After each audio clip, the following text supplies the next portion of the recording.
over the years. Okay. Well, hello, everybody. How's everybody doing out there on this beautiful Sunday afternoon? I am just wanting to make sure that we are live. Yes, we are. All right. So, welcome to A Queen's Roundtable Show. I am so excited today. My name is Jacqueline Kabah Harrison. I am your host for A Queen's Roundtable Show. We are here every second and fourth Sunday of the month. So we're going to go ahead and get started. We had a few technical difficulties. However, we are ready to go, and I hope you are too. So thanks in advance for those that would join us live and for those that would catch the replay. So without further ado, I have a guest here today that, I'm just so excited to hear from, and you will be too. So stay tuned, and I'm going to let her go ahead and introduce herself. Hi, Jackie. Thank you so much. It's always an honor to go live with you and to be interviewed by you. My name is LaVerne Denise, and I am two things actually. I am a licensed hypnotist, and I am a happily single woman who has never been married and does not have any children. And what I like to do is kind of marry, if you will, who I am with what I do. And so I think I've even recently I've been considering specializing in hypnosis for single people, believe it or not, to help them better embrace their singleness and to realize and to really understand that we are all single. It doesn't matter if you're married in a relationship or not, you are still a single individual. And how you wear your singleness and how you navigate through life makes a world of difference. So that's who I am and what I do. Mm. And I read that in your, I guess it was in your bio, that whether we are married, Mhm. whether we're engaged, in a long-term relationship, we are all single. So I can't wait to hear more about that. I am so excited. So, ladies, when you join us, please, I have the comments up here. So whatever questions or comments you have, feel free to pop them in the comment section, and I will make sure that we address you. All right, so Miss Laverne, so tell us a little bit about, just to get some particulars out there. How long have you been practicing? Like, how long have you been in business? What state are you in? Do you practice? Do you have a physical office space as well as a virtual space? Like, and is your family there? Like, where you're living right now? Is that where you grew up at? Okay. I have been licensed for about almost 3 years now. And I kind of transitioned into hypnosis before I retired. I retired, in fact, November will be a year. So I'm a recent retiree. And I knew I'm in New Jersey and I do not have a brick and mortar office. So the pros and cons of that are that when the pandemic hit, it forced a lot of people who have brick and mortar offices to kind of segue over to virtual hypnosis sessions. But I had been doing that all along. So it really wasn't, I have to catch up, if you will, to that part of it. But as I mentioned, I'm in New Jersey. I recently retired, and I knew that I wanted to have something to transition to as a retiree. This is not the first business that I've had. I had a voiceover business probably, I would say 14 years ago, where I did some radio commercials and voicemail greetings. And my dream was and still is to voice an audiobook. That's always been my, number one goal on my bucket list. So that, being a hypnotist is not my first foray into entrepreneurship, if you will, but it is my latest one. And I knew that for my personality, I am a person. I like to work with people one on one. I like to get to know them. I like to talk with them and hear what's going on in their lives and offer positive affirmations whenever I can. So hypnosis kind of fit really good, into that vein.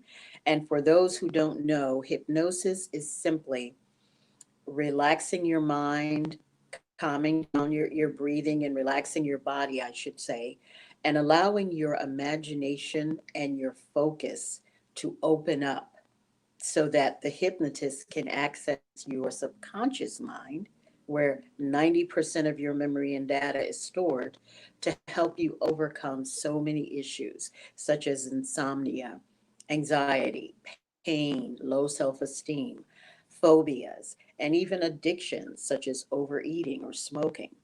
So when I became certified, I learned that we are so powerful, number one.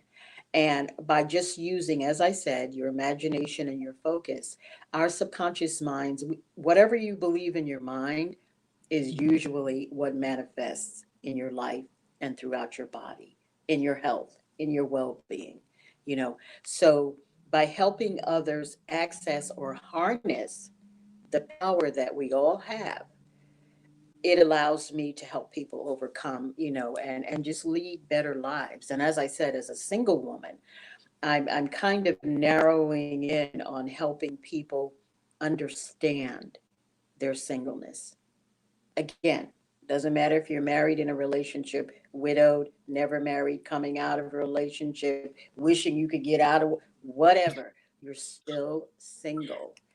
And how you wear that and the energy that you bring to that existence can really change your life. I know I was rambling and going on and on, but I hope that I answered all of your questions. Yes, you did. You know what? You answered them all, but now I have more questions, of course. And that's what we're here for, right?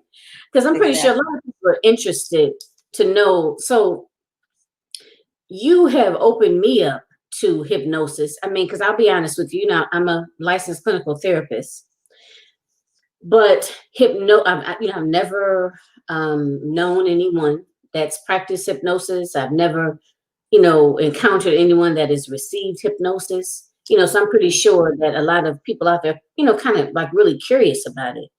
Um, so I guess how did you how did you come to be interested in hypnosis? I mean, was it just something like something sparked an interest in you?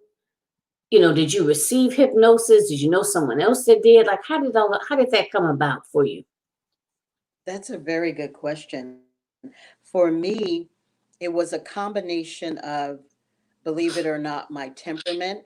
Um, an introvert, and introverts can do any and everything.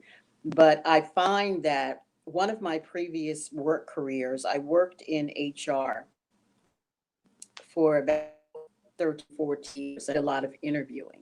So I did a lot of one on one talking with people. And I enjoyed that so, so much. And for me, when I learned that, number one, hypnosis is natural and holistic. You don't have to take medication to be hypnotized. There's not a lot of stuff you have to buy. You don't have to spend a lot of money. It's all about you and your power and your desire to transform your life. So that, number one, attracted me to it. I like the fact that it's holistic, and it's very healthy. I like the fact, when I did my research, that it's been proven to help so many people overcome so many issues. So the holistic side of it, the fact that the individual has all the power. You've heard stories where people have gone to the doctor and they receive some bad news, and then when they come back a month or two later and they retake the x-rays, that everything is cleared up. You know what I mean? Some people can use, when I learned that you can use the power of your mind to actually heal your body of certain illnesses and conditions, because a lot of them are stress related, and due to our lifestyle or our diets. So when I learned all that hypnosis can offer, that kind of drew me right in. Absolutely. Just the sheer benefits of it, and how simple it is and how effective it is. Wow. And again, this may, I guess kind of show some of my ignorance in reference to hypnosis, but I wasn't even sure if individuals would take any sort of medication or any sort of sedative or anything to set it up. But hearing this from you now, some people may have wanted to try it. And actually, I think I'd like to try it myself. Like you said, it's safe. You're not being given any sort of medications or, because I'm thinking back to some different episodes. This is so crazy that I've seen on TV. Like I remember this one Columbo episode, and the young lady was being hypnotized. And, it was all centered around her being hypnotized. So she would, kill herself and like jump off this cliff or whatever, or balcony. And he was like giving her injections, you know. But of course, Columbo was filmed in what, like the 60s. So, but at any rate, I'm just saying all that to say, I'm pretty sure that there's different myths out there around, hypnosis. And, there may be some people that may be curious about it and want to try it. And, and that's important to know that it's, very safe, to be able to do. Now, I know you mentioned in terms of addictions and phobias, and I know that's a big one, and especially amongst women, especially African American women, depression, anxiety, and then when you move into some of the heavier, anxiety disorders like phobias, that this could be something that could really, really be beneficial to individuals. So now let me ask this: in terms of the hypnosis, do you recommend it, or is, I'm pretty sure maybe it's on a case to case basis? Like, how do you know how often this would need to be done? Okay. Research has proven that it takes about 21 days to break an old habit, create a new habit, whatever it is. And so, hypnotists, we recommend that over a 30-day course that you try to get in 3 sessions, you know, Okay. and within that time, and what I also, as an added value, whenever I have a client, I get their permission to record the audio from their hypnosis session so that I can mail them that MP3 file and they can go back and listen to their session as much as they want. So not only do you have your session, but you receive an audio of your session if you choose. And that helps facilitate the techniques and the tools so that you can ultimately change that habit or create a new one, whatever the case may be.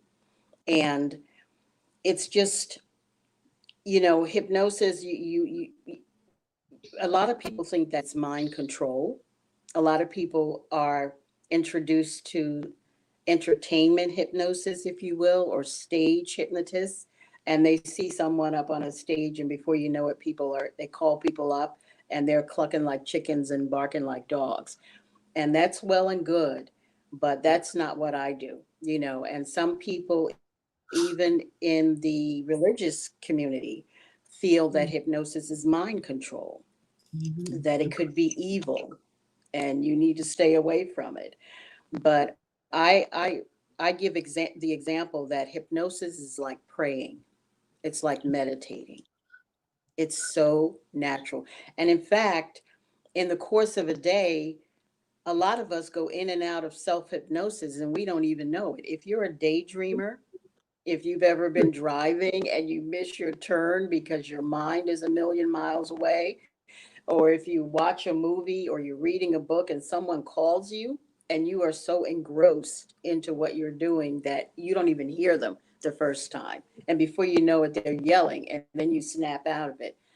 Perfect example of self hypnosis. That's how Wow. natural it is. All it is like a deeply relaxed people call it a trance. And sometimes trance has negative connotations, but again, it's just daydreaming. It's just your mind is somewhere else. Your conscious mind is really opened and engaged. Imagination, your focus, all of that is just like pinpointed together. And that's what hypnosis is. So I always try to tell people it's so natural, you know, and you would never do or say anything under hypnosis that you wouldn't ordinarily do or say. You know, Okay. if I had you hypnotized and I said, by the way, Jackie, what is your social security number? Not going to happen. Your eyes are going to pop open, and you know, our subconscious minds will protect us from anything. You know, anything that doesn't feel right or anything you know that you don't feel safe doing or saying when you're fully conscious, believe me when I tell you, you're not going to do it when you're hypnotized either. You Okay. know, unless deep down you don't mind doing that, you know, Right. you know, it's okay with you on some level. So you always have the power and you always keep control. No one can control your mind. I can't program you. I can't make you do anything you don't want to do. So I want to be very clear about that. So a couple of things. One, ladies, let me apologize to you, but I guess we're streaming from a few different places, and I didn't see the comments right here on the screen. But Tanya, Tanya and Osentola, I hope I'm pronouncing it correctly, Mm, joined us and had some very positive things to say. So Tanya and Osen, am I saying her name right? Osentola? Oshantola, yeah. Oceantola, okay, states that they are a happy hypnotist client. Okay. So they really, really, so you've worked with them before. Okay. I have. I've worked with them. Um, Thank you, ladies, for joining me. I appreciate the support. that's awesome. So I wanted to, say hello to you ladies and thank you for joining. And oh my God, I just forgot what I was going to say. I'm telling you, well, sometimes these senior moments hit me. And oh, I know. Okay. The religious piece. Mm, I want you to kind of talk about that because, obviously, we as African Americans, we are very, very, and I hope some, people don't get offended by this, but we are very religious and, and spiritual, but the whole religion piece is a big part of who we are. And I know that there's a lot of things, along the lines of like hypnotism, is that a word? Hypnotism? And things like astrology that really ruffle the feathers of the religious community. So I'd like for you to kind of talk a little bit more about that, if you don't mind. yes, there were astrologers and seers and those types of individual in biblical times as well, because there are recorded instances, you know, where King David and other, you know, prominent figures in the Bible consulted with seers and or prophets. So the only thing I can say is whether you're religious, whether you're spiritual or not, and it goes back to being single again, you're still your own person. If you, and a lot of people have trauma and things that they've repressed, you know, deep within their subconscious minds that are causing them a lot of dis-ease. If you feel, and it's funny because prayer and meditation are basically what hypnosis is. So, what a lot of spiritual people may not even realize is that you're kind of dealing with it anyway when you pray. You get really still, you get quiet, reflective, and you're hoping and yearning and imagining and visioning those, you know, the conditions or whatever you're dealing with, overcoming them. Hypnosis is just doing exactly the same thing, but you're working with a certified individual who knows exactly how to give you tools and techniques to overcome those issues. In other words, you have help. You're doing it like almost a buddy system, you know? And we're all suffering with something. Mhm. So, and sometimes there's even cultural differences. People feel that people of color aren't into hypnosis. You know, we're not into that new age, you know, kind of stuff. We don't do that. That's for others to do. Again, total misconception because, like you said, Jackie, we're the ones who are suffering. I won't say the most, but we have a lot on our plates nowadays in this political and this climate of social unrest. So much going on. Why wouldn't you want to take advantage of something natural and holistic to see if it can help lessen or maybe even alleviate what you're dealing with? Why wouldn't you want to try that?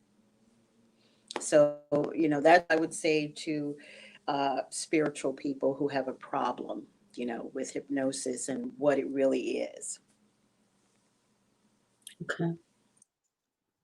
Okay. Yeah. I'm just kind of just, sitting here, I'm just letting it all sink in because when you Mhm. said,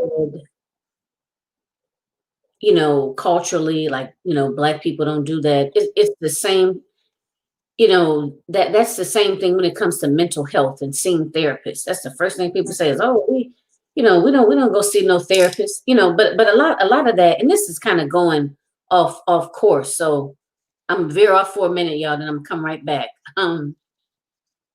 But it goes into a lot of the secrets that within African American families that we hold on to. Like we just did a whole live talking about mental illness. That how Yeah. like in the past people say stuff like, oh, that's just Uncle Joe. He just crazy. You know what I mean? And we just kind of blow it off. Or there's instances where what happens in this house stays in this house. And all of those secrets that fester. You know what I mean? Because people don't want to. Nobody wants to talk about it.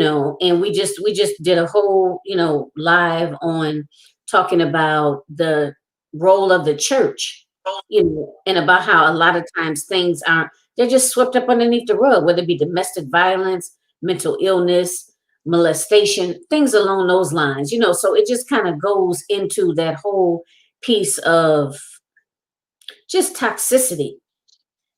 You know what I mean? And I think we really need to, start communicating about things. And I think the first step is to acknowledge, you know what I mean? To acknowledge that, like you said, there's a lot going on, presently. A lot of stuff is generational that we're dealing with.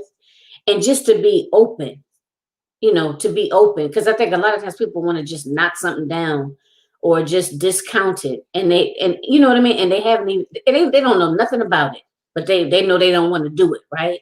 Or they know it's silly or, whatever, but they don't know anything about it, you know. So that's why I think things like this is very important for us to kind of really talk about it, you know. Um, so, we're gonna get to this about the happily single part.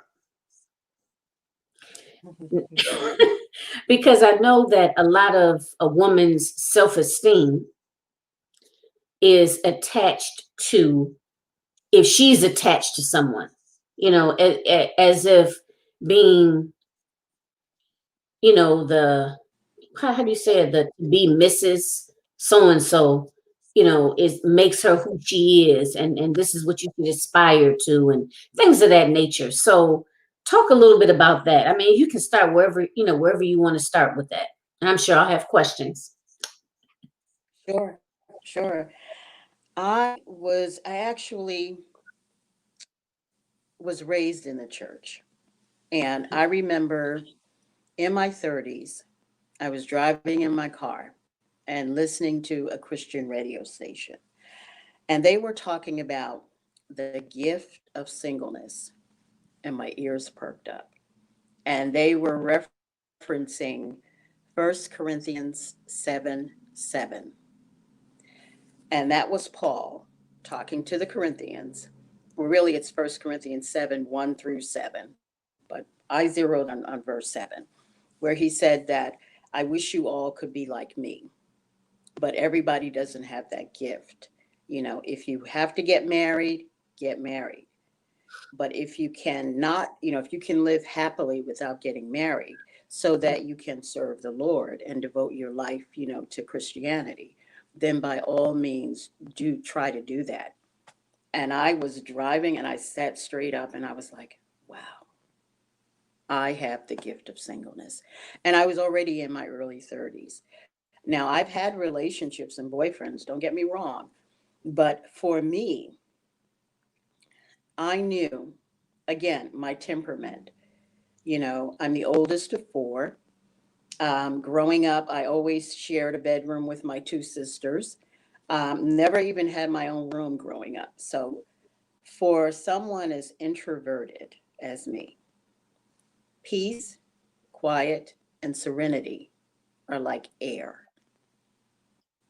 So I always felt, you know, that I just wanted to live on my, and I was living on my own then, but I knew that it was so important to me, and I, you know, just something about that.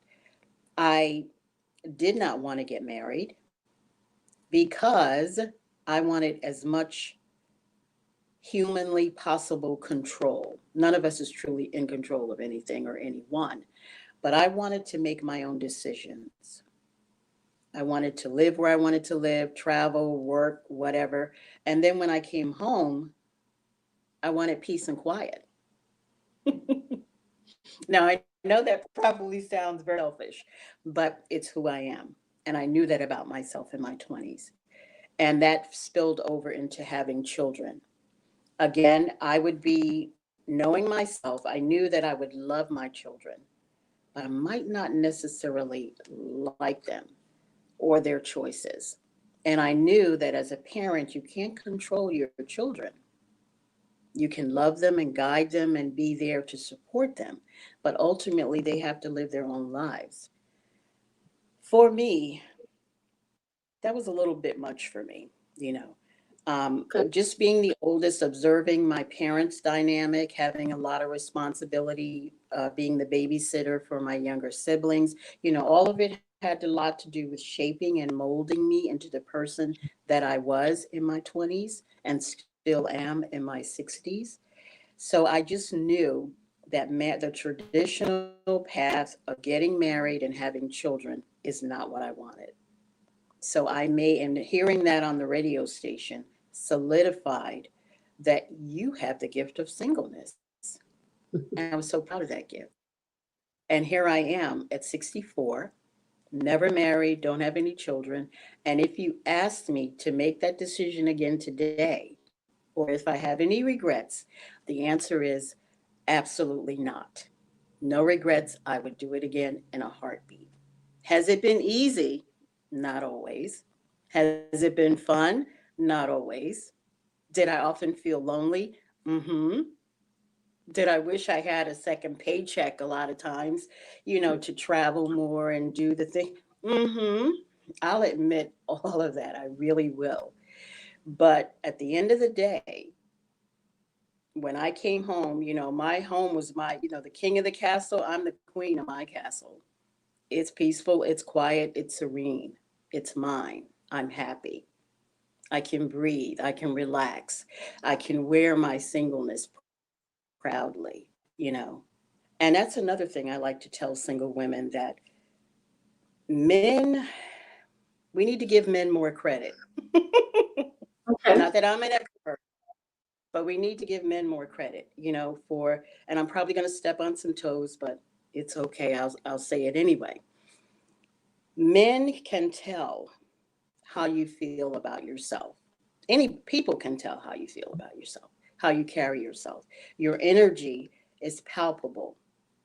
You know, when you walk into a room, if you're desperate, if you're angry, if you're sad, low self-esteem, you know, just your body language, your voice, and even the way you dress and carry yourself, I think, you know. Uh, I'm of the opinion that you can have a turtleneck, long sleeves, and a skirt down to your ankles. If a man can just see your ankles, He can get a pretty good idea what your legs look like if he's a leg man. You know what I mean? You Okay. don't have to wear skin tight clothing. He can tell what, if he's into, your whatever body part appeals to him. They know. Trust me, they know. And I relationships throughout the decades that I've been a single woman. But I found that for me, it was a little difficult because they seem to always want more than And just a friendship. Stop me whenever okay. you want. Now I was Yeah. gonna say, so I want to let's talk about that. Well, two things. Let's talk about did you get did you get pressured from friends and family? Like, girl, you need to get married. So I want you to talk about that. And how is that? How did that how does that work? Like have, you know, uh someone that you're dating at that time and navigating them wanting more. Or what or was it some situations where they didn't want more? Okay.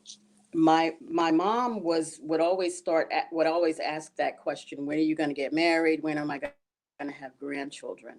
And once I learned about the gift of singleness, I had the language to tell Right. people, you know. And so that cut all of that out. I think she knew, you know. And my younger sisters and brother, she has my mom is deceased now, but she had grandchildren, before she passed away. So I heard most of it from my mother. And like I said, that stopped in my early 30s. The relationships, that was kind of tricky. I think that I always wanted platonic friendship, number one. What people don't understand is that intimacy comes in all forms. It's not just physical intimacy.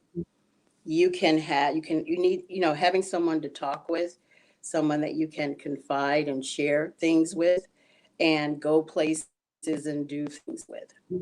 That's what I wanted, and at the end of the day, you go to your home and I come to my home and we're fine, but a lot of men, or the ones that I encountered, didn't want that type of dynamic. you know they wanted a totally different thing, but I already knew who I was and what I wanted, and our wants were not, compatible. And I would always be honest with him up front. Don't want to get married, don't want to have a family. I have the gift of singleness. I'm perfectly happy. And once you tell people that, they have to process it and decide if they want to go any further. And some did, and some did not. So wherever the chips fell, that's where they fell. But I was steadfast in who I Did- was and what I. Yeah, But did you find that some men felt that, oh, okay, well, she's saying that, but that's not really what she means? Did you get that? absolutely. They feel that, she'll get so attached to me. I'll change her mind. The same way that women feel about men, they feel sometimes that they can change the person. Can't do that. And I usually could see through that right away. And at this point, my time is very precious and valuable to me, and I don't want it wasted.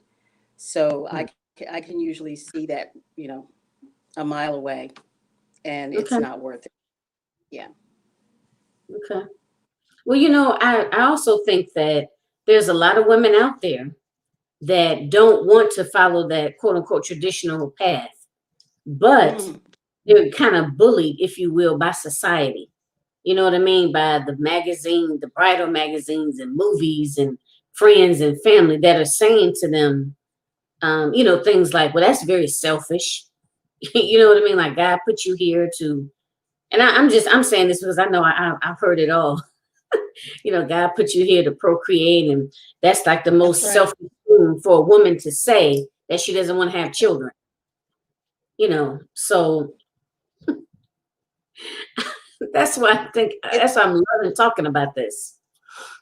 it's a lot to deal with, and women are bullied, and society's image of beauty, society's image of youth, you know, being a mom, having a career, having a husband, having it all of that, we are beaten down with that over and over and over again. And if you don't have that, if you don't have two out of the three or one out of the three, there's something wrong with you, you know?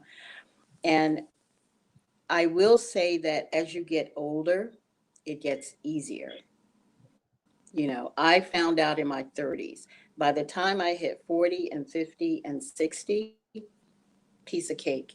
But it's, you know, you hit bumps in the road, I will say that. And I'm at the point now where I'm willing to mentor younger women and help them navigate the minefield, if you will. You have to be strong. You have to know what makes you happy, because how many people get married and they still are not fulfilled? You still feel alone. You still feel, you know, because you're single. That's what I keep trying to tell people. You were single before you got married, and even after you get married, you're still a single person.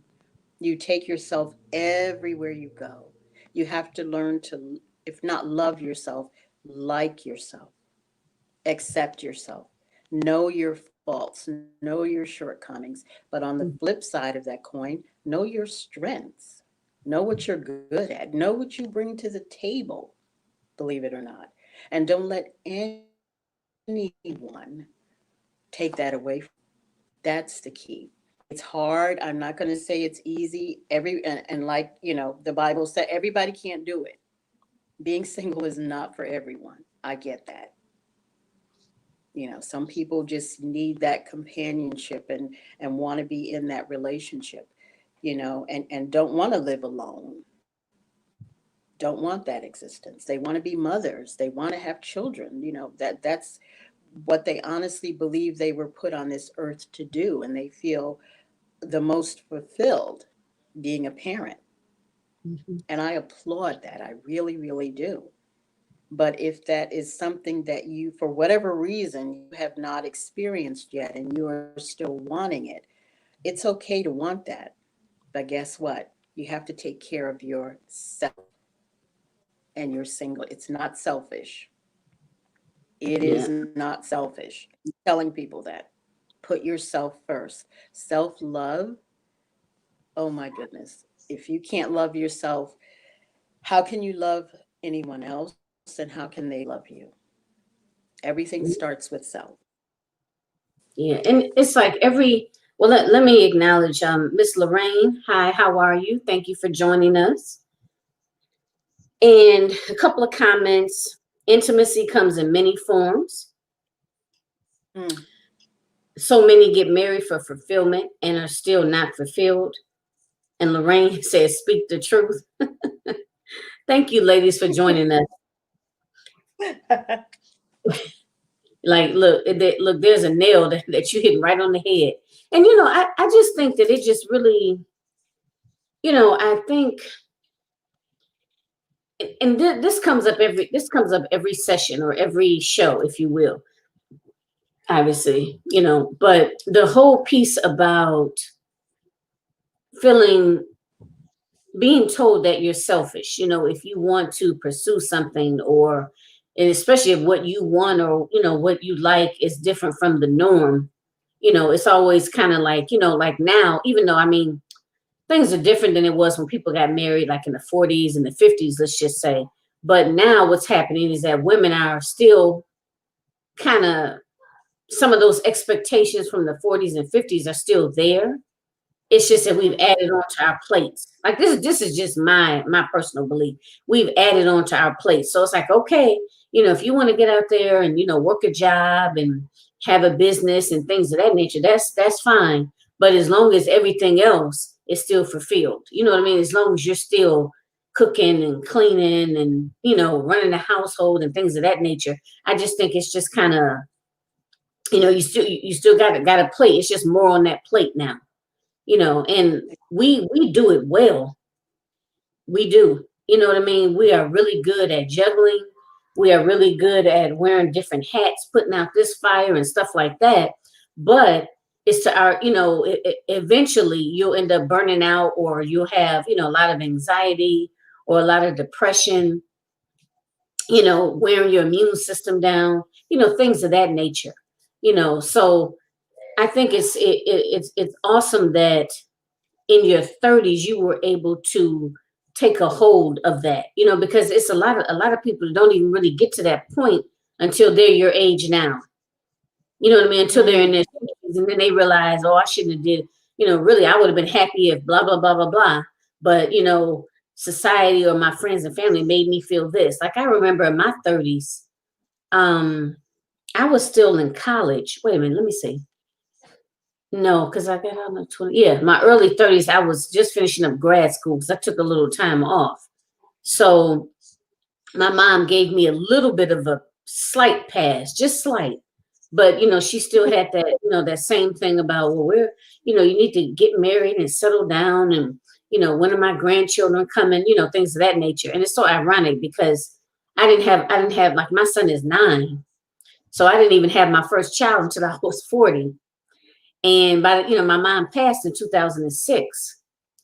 So she never even had a chance to, meet my son. But just, and it wasn't just her, it was uncles, aunts, and it was just like, like the main focus was, okay, how you doing? Okay. So are you bringing anybody special to the family dinner this year? You know what I mean? And it's just like, okay, like I'm doing fine, and yeah, these are my goals, and this is what I'm working towards. And then it's like for women, then when you have a child, then that same thing happens. And it's like, you don't even exist anymore. It's whatever your child is. Oh, well, how is so and so, and oh, how they doing in school, and this and that and the other. You know what I mean? And then again, that shifts over to everything is about, your children. So you find a lot of women in their 40s, and I say 40s because by that time, people that had their kids went off to college, and they're just sitting there like, okay, who am I? What do Who I am do I? now? Right. What I That's do right. now? You know what I mean? They just sitting there like just dumbfounded. And I think that a lot of that comes because you didn't really know who you were before you moved out of your parents' home. You moved into, you got married, and then you had the role of a wife, the role of a mother, and you never really got an opportunity to really kind of let it sink in and just really even get a feel for who you are, and what types of things you want, you know. And Absolutely. I know for me, um, well, I'll say this: there's women that I think would just be happy with just traveling different places, like having new experiences. And well, I don't mean just traveling. I mean like literally just picking up and just, okay, you know what? I think I want to go live in London now. I'm gonna go over there and just kind of get a job and just see what it's all about, or maybe I want to go to Cuba or Guatemala, wherever. You know what I mean? And whereas society, they'll be like, what are you talking about? Because I remember when I first moved from And Michigan. number two, you're gonna go by yourself? Yeah, I'm gonna go by myself. I didn't mention that part too. Like when I mention Is now, that a like problem about if I go to traveling. dinner? If I go to dinner by myself, it's not a problem for me. Yeah, Must be yeah. for you, but I'm okay. You know. But you know what? And the thing of it is, and I don't want to get into a man versus woman thing, but when men do things like that, it's fine. It's not an issue. But like even now, like you mentioned, like if I say I'm going roller skating or if I'm going to a movie, let's just say people like they get these looks, when you say you're going by yourself. I'm like, yeah, I'm going by myself. Why not? And when I think about going to a movie by myself, what's the first thing that comes to my mind? I don't have to figure out or compromise on what somebody else wants to see. This is what I want to see. The only person I got to check with is me. That's it. I'm out. You know what I mean? Or with the If restaurant, we I'm don't have to go to, oh, well, are you in the mood for this tonight? I'm in the mood for Indian tonight, so I'm going to the Indian restaurant up the block. That's it. You know what It's I mean? amazing. Just it's a beautiful thing to go to the movies and see what you want to see. You're Yeah. absolutely right. It's simple Mhm. things, and people don't realize that. You know. Yeah. Yeah. And it's not to say you don't go sometimes with other people, but it shouldn't be such a No. foreign thing to do something by yourself. And even like you said, with the traveling piece. Now, I don't know, Mm, you know, I don't know that I would maybe because I know I wanted to visit a couple of countries in Africa. I don't know if I would feel comfortable, maybe on my second time around. Like, for example, I know I want to go to Ghana. Now, maybe if I knew someone there, like maybe if I knew someone here in Michigan, let's just say, and they're like, oh yeah, let me know when you are getting ready to go to Ghana. My family, blah blah blah, they're gonna look out for you, right? I would be fine with that. Now I don't know about going there and not knowing anybody or nobody expecting me to come. I wouldn't necessarily want to do that. But I would go by myself if I knew that somebody was like looking for me, like, okay, Jackie, she's coming. All right, we got you. You know what I mean? Then I'm ready to go then. So yeah. yeah, Ghana is the only African country that I visited, but I Mm, went with a church group. It was a okay. missionary project. You're right. But, I would feel the same way. I'd be a little hesitant traveling abroad, by myself for any length of time. But that Hmm. doesn't mean that I won't go to a play by myself or, to visit friends or, travel locally by myself. And that's a skill set right there. A lot of women, like you said, they come, they leave their parents' home, or maybe they go to college and then from there they get married. You've never even lived on your own before. You've never even built that muscle, you know, to take care of yourself and be content. And do you like your own company? Mm, that's a big one right there. You know, a lot of women have, a lot of women don't know how to do that and have never experienced that, like you said, until maybe post divorce, or they're widowed, or they've gone through a bad breakup. And then it's like, right in the face, everything is in your face, and it's that much harder because you're dealing with the breakup and you're still trying to find yourself at the same time, where it could have been easier if you knew who you were and what you wanted, your strengths, your weaknesses, your likes, your dislikes. If you kind of had that sense of self to begin with, maybe some of the traumatic breakups and divorces and other experiences wouldn't have been so painful, and you would have been able to bounce back from them, and kind of keep it moving. So it is what it is, and I think that we all learn as we get older. And yes, I have some regrets about remaining single all these decades, but for me, the pros far outweigh any cons for me. Like I said, I'm not going to lie and say, oh, it was a wonderful, I had a great, no, you know, there were bumps in the road, but overall, for me, it was a good decision. Yeah. And so let me acknowledge Miss Patricia, Coach P. How you doing, Coach P? Thank you for joining us. And she said, I do a lot by myself. I enjoy me. I know that's right. And that's really what it boils down to. When you're like alone in your quiet time, do you Mm-hmm. enjoy it? You know what I mean? Or does it always have to be, a forced situation? You know what I mean? And a lot of times people don't really spend any time by themselves unless, like you said, they're going through a breakup or they just got divorced or something like that. But you know what I mean? And they're forced to do it. But do Right. you really, just like enjoy time by yourself?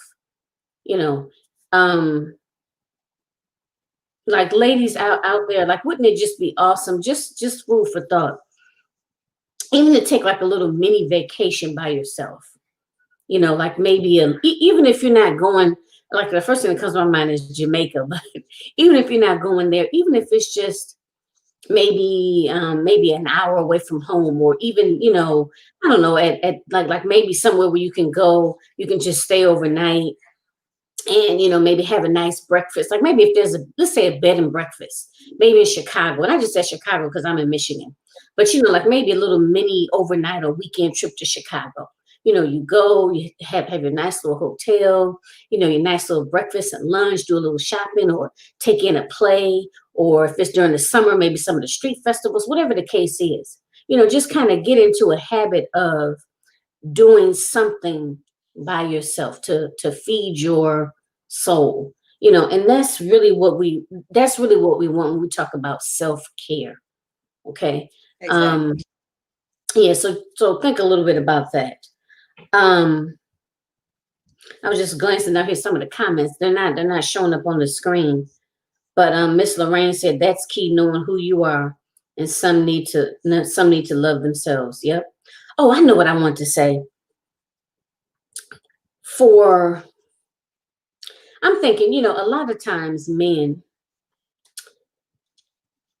aren't necessarily the ones that are like tugging us, like, come on, come on, come on, tugging us to get to the altar, right? They're Mm. enjoying their singleness. So I would think that meeting someone like you would be like right up their alley. You know what I mean? Like, okay, we go out, we have a good time, we share each other's company. You go to your place, I go to mine, right? Absolutely. I was going to say a lot of men, that's fine in the beginning. It's okay. It's novel. It's cute. It's interesting. But after a while, what has happened for me is they want more. They want someone to cook and clean for them. They want someone to move in. I'm being real. They want uh, that physical intimacy, and the whole bit. And I'm like, I told you from the beginning, I was totally honest with you, and then they can't handle that. So I'm too old, I always at this point in my life, if it didn't happen in my 30s and 40s and 50s, trust me, It ain't happening not now. going not going down that road in my 60s. No way. But I'm thinking now. Wait, okay, I forgot about that about the platonicness, but still Yeah. platonic. Okay, okay. Now I could see him not being down with that over a long period of time. Again, my decision, that's just, works for me, doesn't work for everybody. So But you know what? If you don't mind, well, I know if you don't mind me asking, I know you'll shut it down. But so why was the platonicness a component of it? Like, because I mean, you could, and I'm just curious because you could still have you know, the physical intimacy part, the all the extras, if you will, and still okay, mhm. you go to a place. All right, see you next weekend. So I'm just curious as to why did you choose to do it like that? Again, just needing my space, Mm, and and what I find is that, not to bash men or anything, but men hold on to who they are. They keep their hobbies, they keep their friends, hmm. whatever they did before they settled down. If it was important to them, they still do it, even as married men. So as a woman, I knew, reading and sleeping and writing and, just having that lots and lots of quiet time and pampering myself. I knew that that was important to me and that I would take away from me time, if I got into a really serious, committed kind of relationship. And I held on to that. I held on to that fiercely and still do. There are certain things that are just like I said, you're going to have your place. I'm not moving in with you, and you're not moving in with me. Bottom line. And that's a hard pill to swallow. You're laughing, but I set love it. guidelines, set guidelines, I love set it. rules and regulations, know what you want, know what you don't want, know what you can do and what you cannot do, Hmm. and be consistent, Right. and if they're not for you, they're not for you. And a lot Right. of women, I think we know that, everybody can't handle a strong woman, an opinionated woman, a woman who knows who she is and what she wants. Everybody can't handle that. And it's okay as long as you can handle it. And as long as you're happy and content. I got you. Yeah. And just I'm gonna say this one last part about it. Um, moving into the holidays, Christmas, well, Thanksgiving and Christmas, this is also a rough time for people, in terms of, spending time with family and, whether it's bringing someone home, like a serious person home, to a family dinner or, you know what I mean? These are just times where where you have a lot of people feeling very depressed, because they're not, Yes. linked up with someone, or maybe they lost loved ones around this time of the year, or don't have, their loved ones around, so this we're moving into a very difficult time for a lot of individuals. Like I know for me, my mom passed in October, so she didn't pass like around Thanksgiving or Christmas time, but that's family time. And I remember how excited my mom used to get around Christmas time. I mean, she just got so, and it's like Christmas has never been the same without her, Right. so I know for Right. a lot of people around this time, it's even more difficult for them to bring it back to what we're talking about, more difficult for them to embrace their singleness around this time, you know. But yeah. So okay, I'm looking at the time here. Let me just see if there's a couple of other. Oh, Kim. Hey, Miss Kim, that's my cousin. How are you? How's Arizona? What's the weather like there? That's what I want to know. What's the weather like? Because I know here in Michigan, we keep flip-flopping back and forth. Okay, and Miss Lorraine made a comment. She said her husband does all the cooking and helps her clean, and we Mm. give her another space. So I can't complain. You know what? It makes me laugh because what I was laughing about earlier was when you made the comment that what did you say? You said initially when you guys, when it starts out everything is all good, but eventually you said they want somebody to come and cook and clean. I just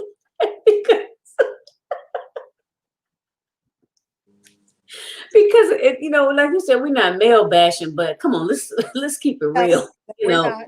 We're not. And I'm like, I'll cook for myself and I'll clean for myself. Thank you very much. And that's all she wrote. look, you go on ahead and hire that maid that you've been putting off all these years. Okay. There you go.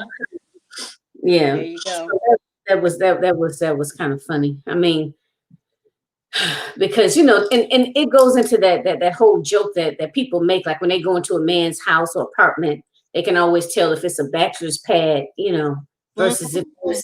he's seen someone, so yeah. But this is so awesome. So okay, I'm looking at the time. So I think we've been going now for about an hour because we started a little bit late. So let's finish it off with your topic. And I'm pretty sure we kind of dove into it a little bit, but what how would you like to close it off? Like, what do you want to leave people with, or if it's more you want to say in reference to your topic that we didn't cover, feel free to do so. No, I think we pretty much covered. I just want women to know that we are all single. We're all in the same boat. Singleness comes in different forms, but basically it's an internal mindset that we are all single. And how you feel about that singleness and how you wear it and how you navigate through life, that makes all the difference. So just learn to embrace your singleness in whatever form it is, and never lose sight of self. And with the hypnosis, do Hmm. you find that can also help someone kind of get more aligned with, like getting to know themselves better, or just becoming more aligned with what their purpose is? Because, some people, well, they may be suffering from depression, anxiety, and so forth, but sometimes people also need help with clarity and just kind of really not knowing, you know, what they should be doing, or how, just needing more clarity in their life. Absolutely. I am seriously considering making that sort of my niche, if you will, kind of a hypnosis for singleness. helping people come to that self-awareness and self-realization. Sometimes it may stem from low self-esteem, or something that, like you said, a trauma or something that happened when you were younger. But hypnosis basically opens up your subconscious mind to possibilities. If you can see it, you can achieve it, kind of thing. And helping someone just achieve their singleness or reclaim their singleness or their personhood, if you will. Definitely hypnosis is wonderful for that. And also, if I could just talk about what I'm offering right now Mhm. as Yep. a hypnotist, I have what I call a pandemic special, for those who are just interested and curious about hypnosis. For $30, I will give you a virtual 30-minute hypnosis relaxation session. It's just basically meditating, guided meditation, if you will. And it's just something to give you a taste of what hypnosis feels like, how relaxing and soothing it is, how rejuvenating it is. So that's my pandemic special, $30 for a 30-minute meditation session. So that's one thing I'm offering. And I also, as I mentioned, hypnotists, we try to get 3 sessions in within a 21 to 30-day period to really have the most impact. First time clients, I have a special rate. It's $80 for that hour. And as mentioned, with your permission, I will record your audio and send you an MP3 of it so you can listen to your session whenever you want. So, but my normal rate is like $100 an hour. So if you were to get 3 sessions within 30 days, that would be $280. 80 for the first hour and 100 for the remaining two. Or if you just want to try the 30-minute relaxation, that's just $30. My website is L Hypnosis, L for Laverne, so that's lhypnosis.com. And you can reach me on Facebook under LaVerne Denise.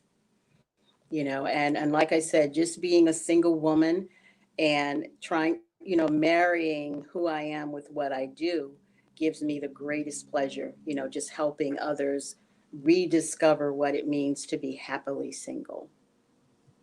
So that's it. Thank you, thank you, thank you.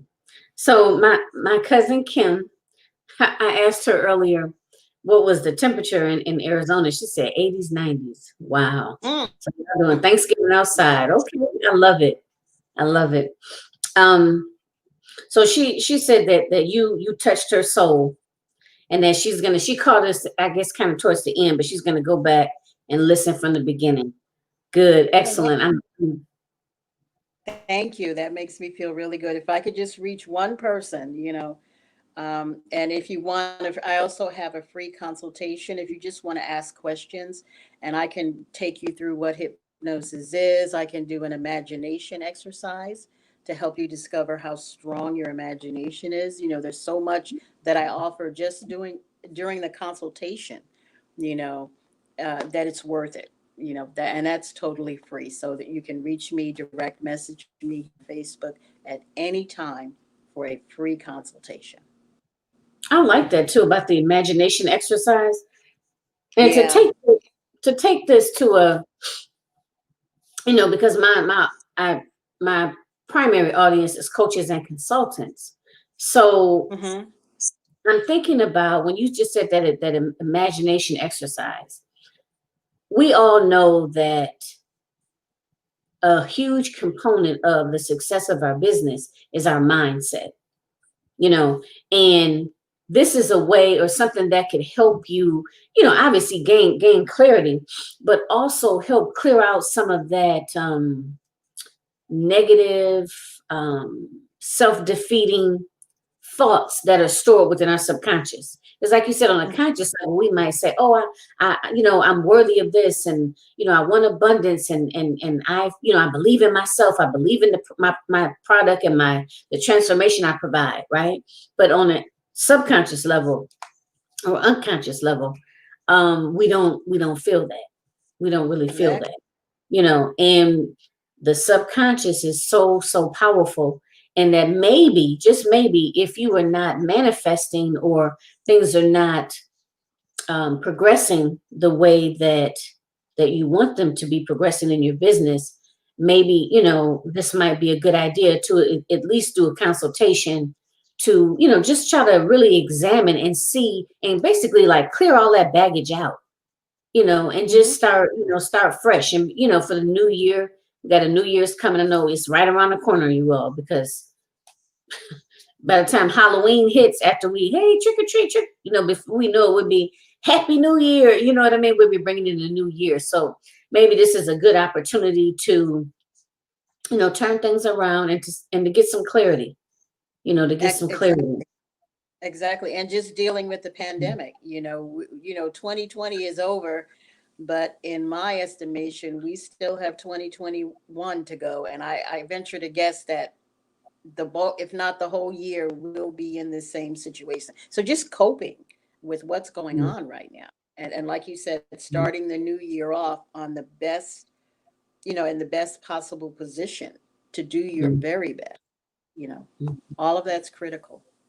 Yep, you're right. And we didn't even really talk about that, about this pandemic and how that has really, impacted everybody. Because I know me personally, this homeschooling thing is killing me. I know. My heart goes out. My heart goes out to parents. Let me just say this. Okay, teachers, I really appreciate you guys, and I don't see how you don't do it. They need to pay, all teachers to be paid top salary, It's amazing. Yeah. So, but yeah, so Miss LaVerne Denise is here for you ladies, reach out to her. So thank you again for everything. And thank you for those ladies that joined us and all of you that will catch the replay. And Miss LaVerne, I think once we end, I think you can share it I think you can grab it from my page and share it out too. So thank you. I'll do that. Yes. So anything else, or are you ready to go ahead and end? I'm pretty good. Just thank you again, Jackie. I appreciate you. I appreciate all you do, and for inviting me to be on the show, because the more people I can talk to, especially, women and people of color, I'm so happy. So it's an honor, and I do appreciate it. Thank you. You're welcome. Well, thank you for being here. Thank you for being here. You have so much to offer. So much to offer. And I love talking with you. I love your energy, and I learn something every time we have a conversation. So thank you. You're welcome. All right. So we're going to go ahead and end. So ladies, thank you so much for joining us. This was 8 Queens Roundtable Show. I'm your host, Jacqueline Kabah Harrison. I had my awesome guest here with us today, Miss LaVerne Denise. So every second and fourth Sunday of the month, follow my Realizing Your Potential 123 so you can stay updated on when every second and fourth Sunday, but so that way you would know who the next guest is going to be. All right, so you don't want to miss it. And also, 8 Queens Roundtable Quarterly Symposium is coming up in January, the 3rd, I believe it's the 3rd weekend in January, the 17th. So still accepting speaker applications. So get your application in if you are interested in participating in the summit. And the topic is going to be focused on everything wellness. So how to mental wellness, physical wellness, and spiritual wellness. So if that is your jam or your area of expertise, then please do your speaker's application today. All right, everyone. So thanks again, and we will talk to you soon. Bye-bye.